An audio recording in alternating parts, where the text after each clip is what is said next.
Haleluya.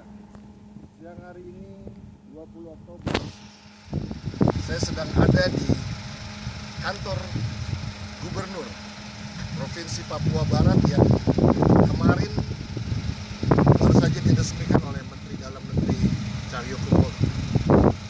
Dan ini bukan sebuah kebetulan kalau hari ini saya ada di tempat ini.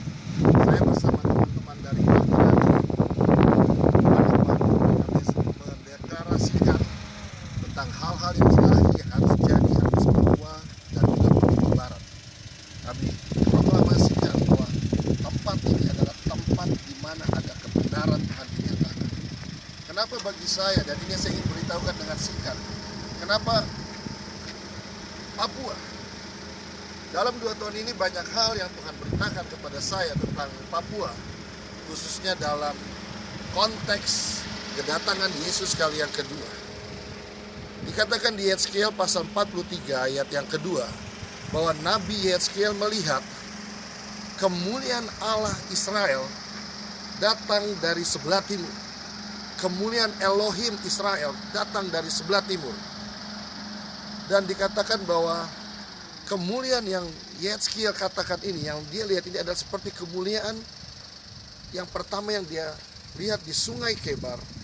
Kemuliaan yang kalau saudara baca di kitab Yehezkiel di pasal-pasal awal, kemuliaan Tuhan meninggalkan bait suci. Kemuliaan Tuhan meninggalkan bait suci karena dosa-dosa Israel. Tetapi di pasal 43 ini, Nabi melihat sesuatu yang ilahi, yang baru. Dikatakan bahwa kemuliaan Allah Israel, kemuliaan Elohim Israel, itu datang dari sebelah timur. Dan seperti suara deru air bah yang besar bunyinya. Kalau kita baca sekilas sepertinya tidak terlihat sesuatu yang ilahi. Tapi saya mau beritahu saudara bahwa ini yang menarik. Papua menarik dalam konteks Tuhan di akhir zaman. Kalau kita lihat di ayat 4 bahwa Tuhan memenuhi bait sucinya dengan kemuliaannya melewati pintu gerbang timur yang ada di sebelah timur. Kalau saudara mengerti bahwa sesungguhnya benar ada pintu gerbang ilahi di alam roh yang Tuhan taruh di Papua. Dan itu sudah terbuka sejak 2013 lalu di masa tahun Ain Dalet, yaitu pintu-pintu terbuka. Tuhan katakan jelas bahwa waktu pintu gerbang itu terbuka, janji Tuhan adalah kemuliaannya memenuhi bait sucinya. Bait sucinya di mana? Yang pertama jelas kemuliaan Tuhan memenuhi bait sucinya di Papua. Tetapi Tuhan juga ingatkan bahwa dampak kemuliaan Tuhan memenuhi bait sucinya di Papua. Kemuliaan itu juga akan memenuhi gereja Tuhan, tubuh Kristus di Indonesia. Tetapi nggak sampai di situ saudara. Jika kemuliaan Tuhan sudah memenuhi tubuh Kristus di Papua, di Indonesia, itu akan berdampak sampai ke bangsa-bangsa dan akan kembali ke pusat bumi, yaitu Yerusalem. Kita lihat di ayat 2 tadi saudara. Nabi melihat bahwa kemuliaan Tuhan, kemuliaan Allah Israel, ada dikatakan Israel itu beda dengan di ayat 4, dikatakan cuma kemuliaan Tuhan. Tapi di ayat kedua dikatakan kemuliaan Allah Israel. Artinya Nabi sedang melihat ke depan.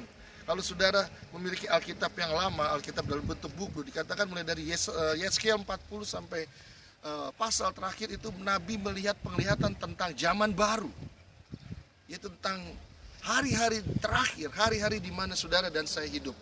Dikatakan bahwa dia melihat bahwa Israel akan dipulihkan, Israel akan mengalami pemulihan, dan pemulihan itu, kemuliaan Tuhan itu datang dari sebelah timur.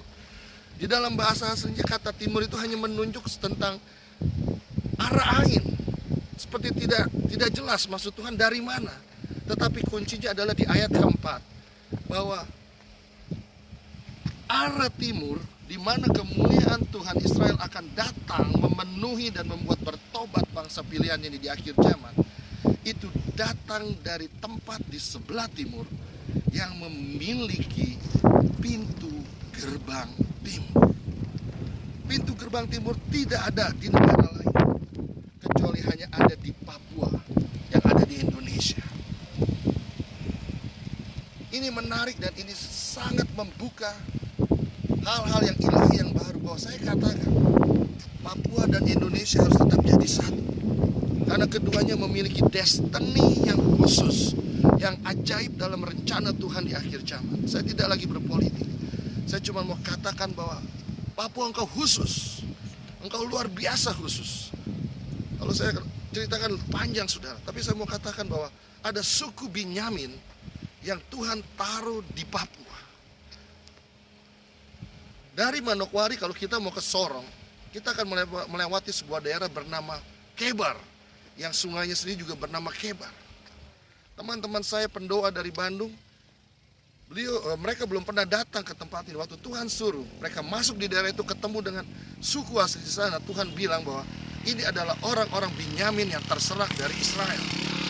Dan ini adalah hal yang sama yang saya dapatkan, bahwa ada suku Binyamin yang Tuhan taruh di Papua. Saya pernah sampaikan di sebuah khotbah bahwa keterkaitan suku Binyamin adalah sangat erat dengan suku Yehuda. Kita tahu Yesus adalah dari suku Yehuda. Dan saya percaya suku Binyamin akan memegang peranan penting di akhir zaman ini. Dan saya bersyukur saya punya saudara, saya punya tubuh Kristus, saya punya keluarga dari suku Binyamin yang ada di Papua.